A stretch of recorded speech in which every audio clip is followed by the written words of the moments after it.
Sziasztok! Kicsit hamarabb értem az egyik átadó pontunkra, úgyhogy gondoltam, válaszolok néhány mostanában felmerülő kérdésre. Az egyik nagy csoport az az, hogy mivel is etetjük az állatainkat. Háromféle állatkategóriánk van, ugye? Az egyik a madarak, ők nagyon egyszerűek. A nálunk termelt takarmányt eszik. Van egy saját receptúránk, amiben ezt be kell nekik keverni, és ehhez adunk nekik egy 1%-os bióban használható tojó premixet, hogy minden ásványanyag igényüket fedezzük. Hogyha ez elfogyott, tehát hogyha már nincs nekünk olyan takarmányunk, ami ebbe kell, akkor pedig minősített bio takarmányt szoktunk nekik venni. Mi húscsirkét most elég keveset tartunk, ezek inkább tyúkok meg gyöngyösök.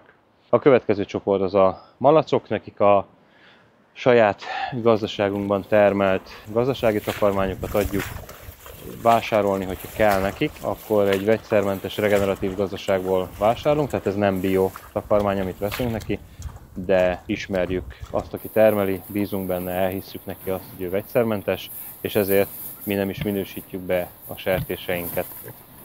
Ezen felül ők is kapnak ásványi anyagokat. A harmadik csoport, a marháink, ők füvet esznek.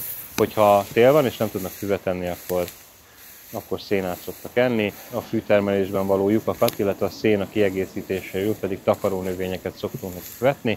Ezekhez a takarónövényekhez egyébként a szárnyasok és a disznók is hozzáférnek.